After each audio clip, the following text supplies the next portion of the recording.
This is DigitaLee from Gerard Phillips, Caton Hancock. I'm David Schifrin.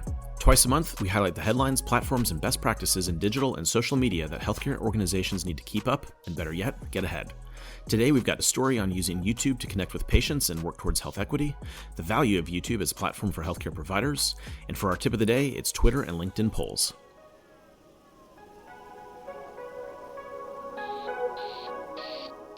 All right, so news theme of the day is from an article in Business Insider a couple weeks ago titled, "This Doctor Says YouTube is a Crucial Way That She Connects with Patients. Here is Why." So with that clickbait headline, the point is that Dr. Lisa Fitzpatrick she's working in underserved communities, trying to improve access and health equity, and has found that YouTube is a powerful tool in approaching that work. So, Lee, what was your take when you saw YouTube as being a platform for health equity? Yeah, well, I mean, I think health equity and just general health information for people, because we're talking about doctors are the voice that's well respected. The fact that it says MD behind their name, that this, as people are trying to sort out, what should I believe, what should I know. What I found in my career at Mayo Clinic was that sometimes even the longer videos that were going into more depth on a topic could be among the most valuable ones, because they're really reaching people at their moment of need. They're giving them that in-depth information that they really need about their condition. And so being able to address commonly held questions and beliefs and being able to address them authoritatively is just it's a great scalable way to reach a lot more people who maybe wouldn't even come into the doctor's office regularly, but they find someone with whom they identify, with whom they resonate, that they build up some trust. And it's a great way to get some good health messages to people who maybe otherwise wouldn't darken the door of a medical office. Lee, let's keep going with something that you mentioned, the value of the in-depth medical information, because that runs a little bit counter to so much of the marketing and communications and social media and digital principles that everybody's talking about, where attention spans are shorter than ever, blah, blah, blah. You got to keep it tight. What are you seeing when it comes to in-depth? How far can you go with that before you start to lose people? Yeah, I mean, attention spans are shorter when it's something like a public health message, because if it's something that's intended at a really mass audience. But when you get a particular kind of sick, that's all you care about. Like, that's something that you really want, that you'd really like to hear from someone who knows about, how do I deal with acne, or how do I deal with some other condition that's affecting me, that's of particular concern to me. So the beauty of YouTube in that way is the place where people can have essentially unlimited time to follow a bunny trail of information that relates to what they're interested in.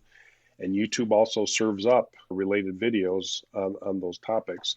So I think one of the better videos that we had in my Mayo Clinic days was 10 minutes on a particular kind of cancer, a blood cancer.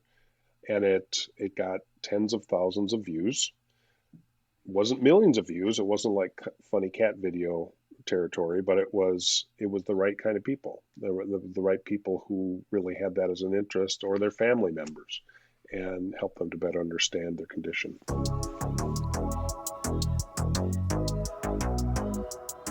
So it's a perfect segue into the second part of this, which is looking at YouTube as a search engine. And so not just thinking about YouTube and kind of the news and trends, but also as the platform that we want to focus on here. YouTube is owned by Google, of course, and it is a massive, massive search engine. I believe it's the second largest in the world. So when and Lee, you just mentioned the ability to serve up related videos, related content to whatever you happen to have pulled up in your initial search. So because it's such a powerful place for people to go and look for information, what should providers be thinking about in terms of their strategy around using video and YouTube in particular to make sure that they're serving up the content that people need, where they're looking for it? I think one of the keys with YouTube is to be sure that you're you effectively using your titles and your descriptions, putting in captioning as you can, both for accessibility with ADA compliance, but also then because it makes it easier and gives more terms to be found within search. So titles and tags and descriptions. And then, yeah, just recognizing that it's the number 2 search engine owned by the number 1 search engine. So when you're searching on Google, one of the tabs is videos. And for some things, the first thing that's going to show up is a video. And it's often geographically contextualized as well. So some of the things that may be nearby would show up. So there's just some geographic preference with it. I think you just need to think of it to be sure that you are not only communicating to humans in the video, but communicating to the algorithm by how you tag and describe and title your videos.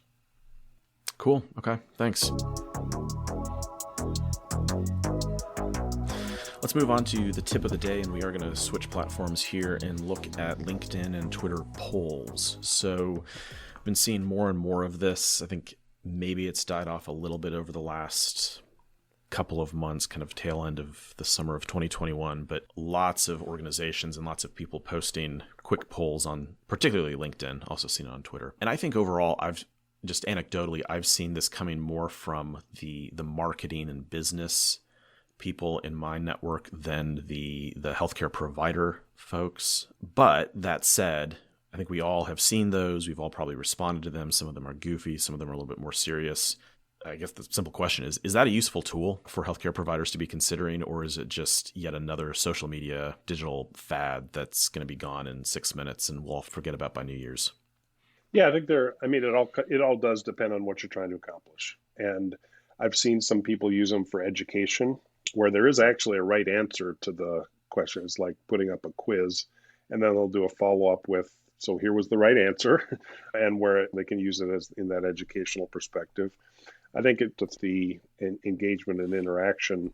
I mean, Twitter does not represent the world. Okay, it's a subset of. Hold on, hang on. Whoa, back up. Twitter opinions, especially those who are. There's a great minority or a vast minority, which seems oxymoronic to say that, but it's a distinct minority of people who do so much of the posting, and they aren't necessarily reflecting the rest of the user base. And Twitter users in themselves are like it's a distinct subset of the country, of the world. And so even Twitter poll still isn't going to necessarily reflect, or certainly we can't rely on it as a scientific representation of what people really think.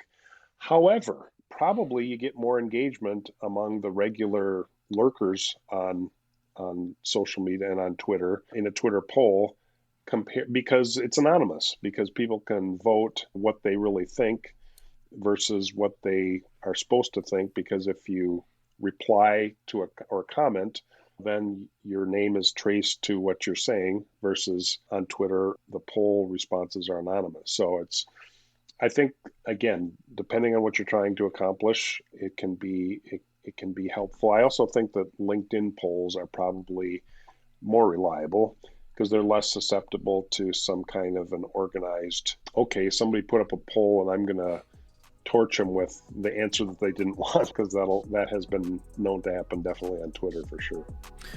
All right. I think we can call it good there.